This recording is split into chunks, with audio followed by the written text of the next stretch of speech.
오늘 주신 말씀은 사도행전 2장 43절부터 47절까지 되겠습니다.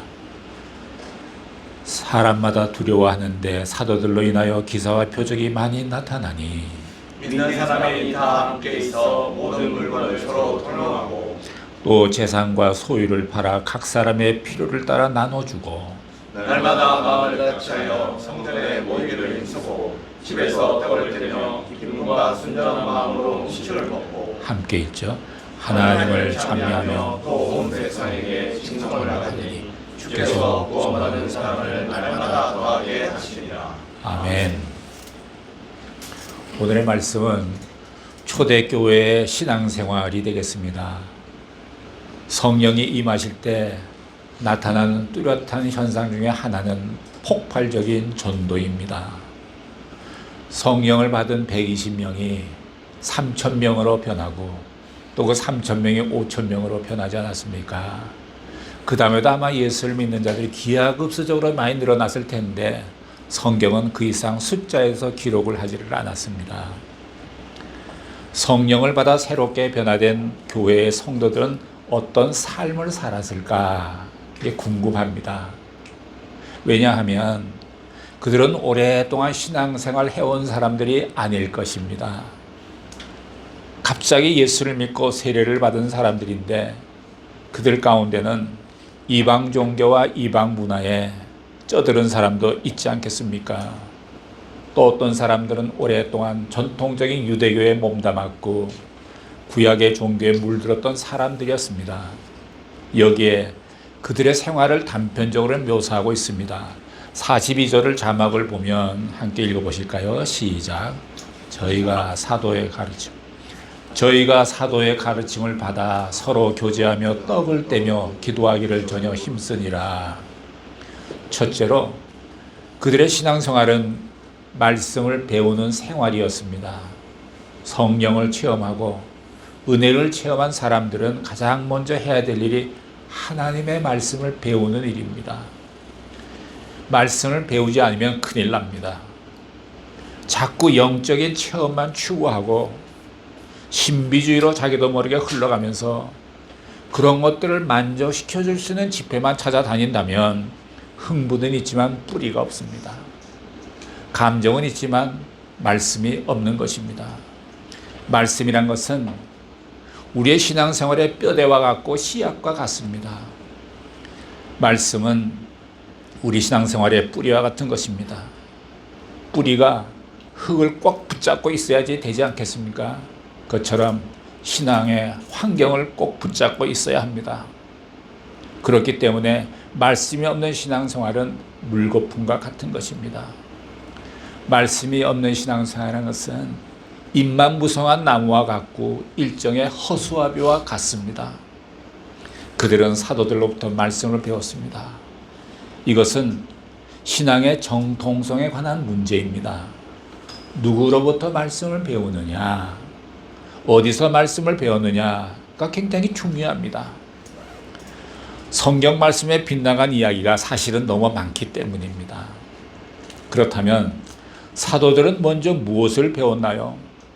먼저 그들은 구약 성경의 말씀을 배웠을 것입니다. 그리고 예수 그리스도의 사건, 그리고 성령의 사건들이죠. 그리고 그들은 예수 그리스도의 생애를, 예수님의 삶을 배웠을 것입니다.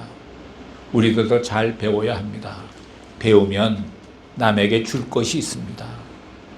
또 말씀이 내 안에 있으면 성령님께서 나를 변화시킬 때에 말씀에 비추어서 나를 변화시킵니다. 예수님께서 너희는 서로 사랑하라 이렇게 말씀하셨는데 그 말씀이 내 안에 있으면 내가 누군가를 사랑할 수 있도록 성령님께서 나를 변화시켜 주십니다. 말씀이 있어야 그 말씀에 비추어서 성령님이 나를 변화시켜 주시는 거예요. 그래서 말씀과 성령은 항상 함께 있어야 합니다. 초대교회 성도들의 신앙생활은 이렇게 말씀을 배우는 그런 모습이었습니다. 둘째는 서로 교제하는 모습이었습니다. 말씀은 인간과 하나님과의 하나님과 사람과의 관계를 세워주지만 교제는 인간과 인간과의 관계를 세워줍니다. 어떻게 교제가 이처럼 가능했을까요? 그들은 학력도 다르고 살아온 배경도 다르고 또 지적인 능력도 다르고 성격도 다르고 경제적인 면도 다 달랐을 텐데 어떻게 이들은 함께 만났을까요? 우리도 역시 여러 사람들과 만납니다. 때로는 우리는 만나서 상처를 받기도 하고 또 상처를 주기도 합니다. 갈등하기도 합니다. 그러나 그런 과정을 통해서 뒤로 물러서지 아니하고 계속 신앙생활 해 나가면 믿음의 내공이 생기는 것입니다. 믿음에도 내공이 필요합니다. 이런 교제는 신앙생활에 있어서 성경 공부만큼 중요한 것입니다. 교회 와서 먼저 구원받고 거듭나고 성령 받는 일이 중요한 것입니다.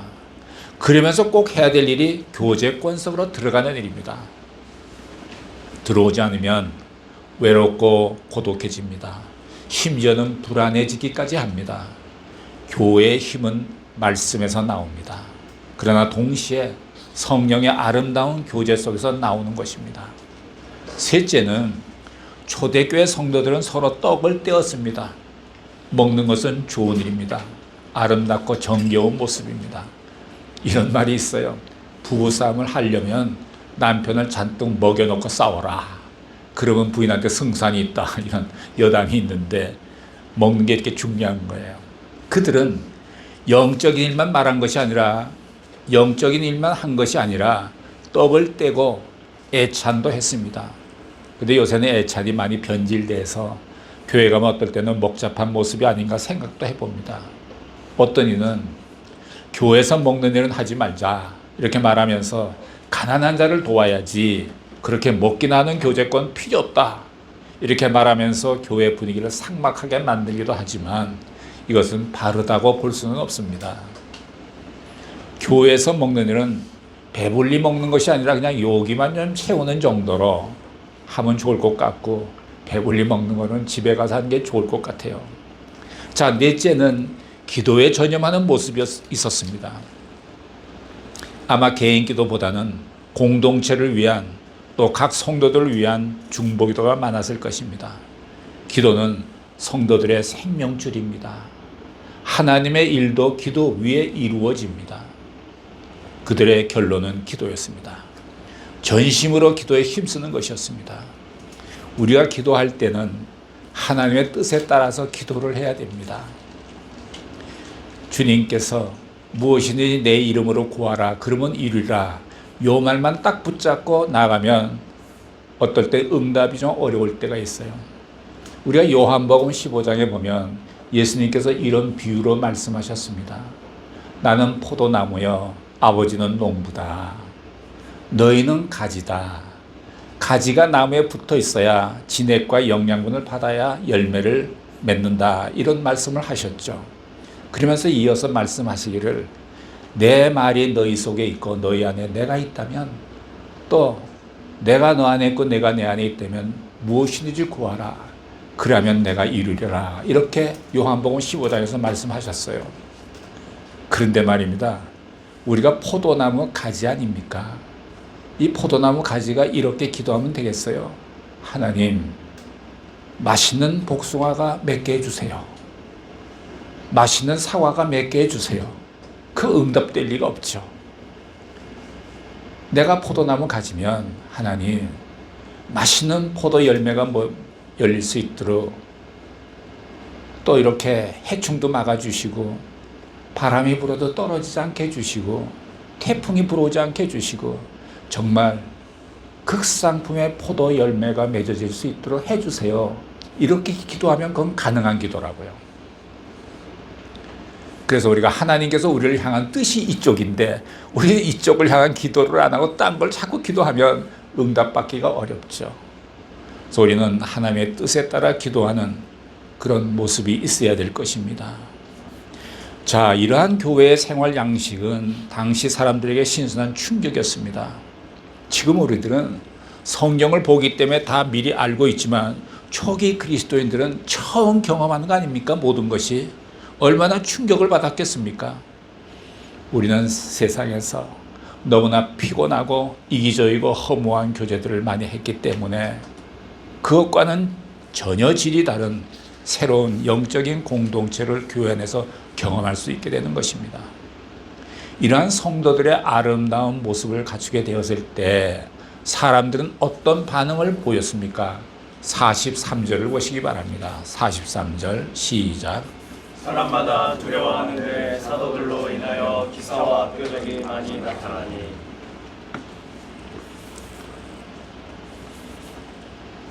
사람들이 두려워했는데 이 두려움은 엄청난 경건함을 마주할 때에 생기는 것입니다. 성경을 보면 하나님께서 홍해를 가르시고 요단 강물을 가르시고 그런 사실 앞에서 가나안의 7 족속들이 아주 그냥 가슴이 높고 정신을 잃어버릴 정도로 충격을 받았습니다. 도덕적으로 윤리적으로 깨끗한 사람이다 할지라도 거룩과 경건 앞에서는 뒤로 물러서게 됩니다. 두렵기 때문이죠. 성령이 역사하시고 능력이 나타날 때 사람들은 두려워했습니다. 초대교회를 바라보는 사람들이 두려워했다고 말했습니다. 그리고 놀라운 사실 하나는 기사와 표적이 사도들을 통해 나타났다고 했습니다. 지금 이 시대에도 세상 사람들이 교회를 보면서 거룩과 경건을 보면 두려워해야 되지 않겠습니까? 그런데 이 교회가 세상과 똑같다면 누가 교회를 두려워하겠습니까? 세상에 없는 것이 교회는 갖고 있어야 합니다. 우리는 세상 사람들과는 뭔가 달라야 합니다. 정직해야 되고 온유해야 되고 언어가 달라야 합니다. 부드러워야 합니다. 이런 모습을 변함없이 보이면 사람들은 두려움은 몰라도 충격은 받을 것입니다. 초대교회 공동체에 일찍이 상상하지도 못했고 경험해보지도 못한 새로운 사회가 그들 속에 임하기 시작했습니다. 44절을 보시기 바랍니다. 시작. 믿는 사람이 다 함께 있어 모든 물건을 서로 동용하고 그들은 서로 자주 만나서 말씀을 배웠고 교제권을 가졌고 서로 떡을 떼었습니다. 그리고 그들은 전혀 기도에 힘을 쓰기 시작했습니다. 그리고 새로운 사회와 세계를 전개되는 것을 보게 되었습니다. 이것은 작은 씨앗이었지만 엄청난 사건의 시작이었습니다. 그것이 무엇입니까? 서로 물건을 통용했다는 사실입니다. 그리고 서로의 필요를 보기 시작했습니다. 자신의 것을 나눠주고 다른 사람의 것을 받기 시작했습니다. 세상 사람들은 유토피아를 동경하지만 유토피아는 없습니다. 존재하지 않는 허구일 뿐입니다. 그런데 여기에 하나님의 나라가 임했습니다. 이 비슷한 것을 이 공산주의자들이 도용을 했습니다. 사도행전을 도용한 것입니다. 하나님과 성령만 싹 빼놓고 모양을 그대로 다 복사했습니다. 성령의 사회는 세월이 갈수록 사람들이 서로 인격적으로 존경하며 섬기는 사회입니다. 더 아름다운 관계를 맺는 사회인 것입니다. 세상에서 어떤 직장은 사람들을 아주 달달달달 볶습니다. 실적이 왜 이러냐? 무엇하고 있었느냐? 이러다가 너 잘린다. 하루 일과가 스트레스로 꽉 차버립니다. 또 어떤 직장에 가면 아주 드물지만 잘한다고 칭찬해주고 격려해주고 위로해주고 생기를 주는 곳이 있습니다. 이런 것이 성령의 사회와 가까운 곳입니다. 성령의 사회에서는 마음이 불편하지 않습니다. 그냥 평안합니다. 자, 성령의 사원은 여기에 머무르지 않고 한 걸음 더 나아갑니다. 47절을 보십시오. 47절 시작. 하나님을 찬미하며 또 온 백성에게 찬송을 하더니 주께서 구원받는 사람을 날마다 나오게 하시나 45절을 보겠습니다. 45절 시작. 또 제사장과 소유를 받아 각 사람의 필요를 따라 나눠주고 이 세상에는 물질과 돈만큼 힘이 있는 것이 어디 있습니까? 돈은 힘이 있습니다.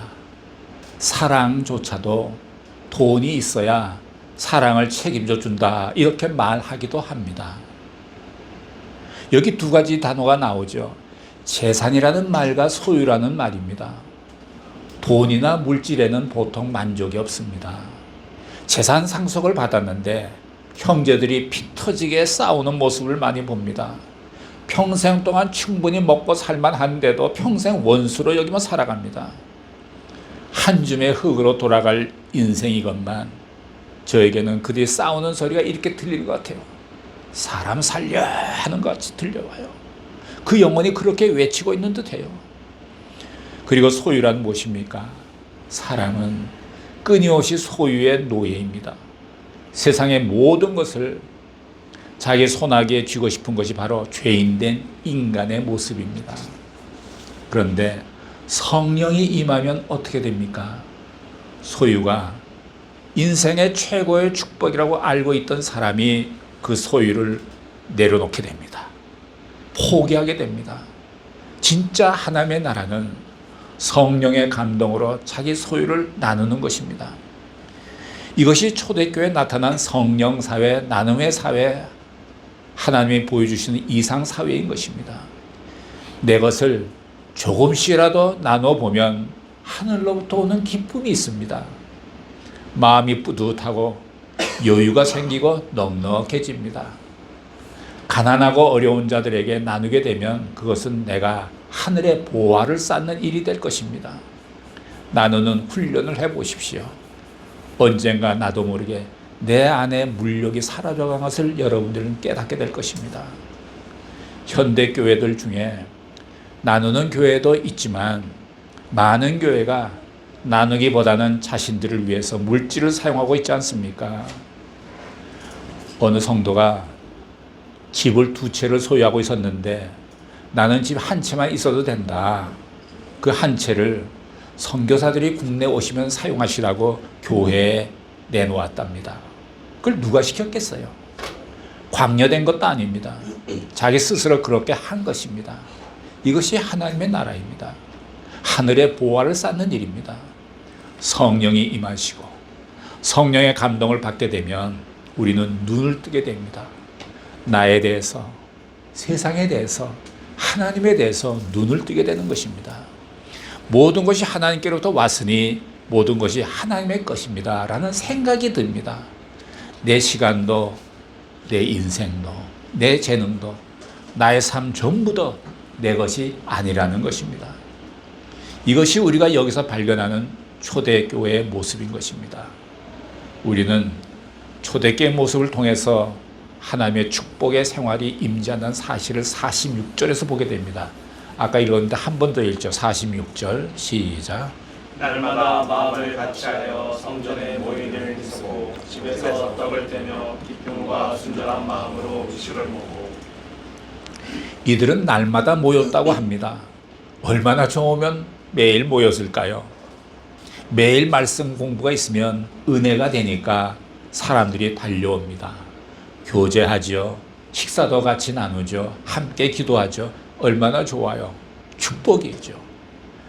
지금은 우리가 매일 모일 수는 없지만 주중에라도 또 여자로 열심히 일해야 되니까 주일날만이라도 그렇게 지낼 수 있었으면 얼마나 좋겠습니까? 과거 제가 다녔던 교회에 어떤 성도님이 교회 근처로 좀 큰 집으로 이사를 오시더라고요. 그분은 목적이 있었어요. 주일마다 교인들을 한 10여 명을 집에 초대해서 식사 같이 하고 교제를 나누고 싶어서 이곳으로 이사 왔다는 거예요. 얼마나 아름답습니까?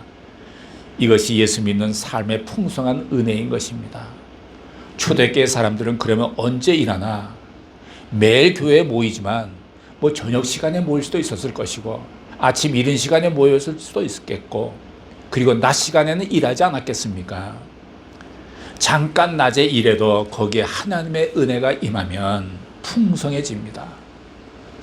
우리가 하는 일에 내가 최선을 다하지만 거기에 하나님의 은혜가 없으면 그냥 내 노력으로만 살아야 됩니다. 내 노력 위에 하나님의 은혜가 임할 때 모든 것이 풍성해집니다. 나 혼자 일해서 내 노력으로 산다는 것이 얼마나 피곤한지 모릅니다. 여러분이 힘써 노력하며 일하는 그 위에 하나님의 은혜가 임하기를 바랍니다. 그래야 풍성한 삶을 살 수가 있습니다.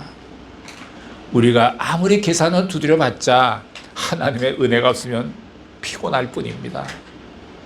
초대교회 성도들에게 하나님의 축복의 생활이 임재한다는 사실을 46절에서 보았습니다. 마지막으로 47절을 보시겠습니다. 47절 시작. 하나님을 찬미하며 또 온 백성에게 평안을 받으니 주께서 구원받는 사람을 날마다 하시며.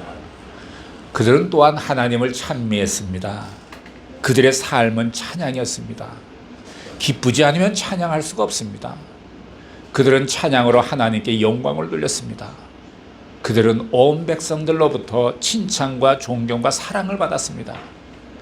지금 교회들이 이렇게 되면 얼마나 좋겠습니까? 사실 우리는 얼마나 이기적이고 한편 추합니까? 그런 인간이 성령의 도우심으로 이 축복의 공동체를 가질 수 있다는 것입니다. 우리도 모두 이런 축복의 공동체에 초대를 받았습니다. 본문에 보면 날마다 구원받는 사람들이 더하더라고 했습니다. 우리가 사는 후쿠오카 땅에 성령의 바람이 불고 영적인 대지진이 일어나고 예수 그리스도의 부흥이 일어나는 이런 놀라운 역사가 일어나기를 바라요. 또 우리는 거기서 기도해야 될 것입니다. 우리가 먼저 하나님의 나라를 이루고 성령의 사회가 되는 축복된 공동체로 거듭나는 축복이 우리 모두에게 임하기를 예수님의 이름으로 축복합니다. 기도하시겠습니다. 사랑하시는 하나님 아버지, 성령의 역사로 이런 아름다운 축복의 공동체를 보여주시오니 감사드립니다. 하나님의 나라를 이루는 우리들의 각 가정이 되게 하옵시고 성령의 사회를 이루는 성령의 사회를 이루는 니고데모 성교회가 되게 하여 주옵소서. 예수님으로 기도드렸습니다. 아멘.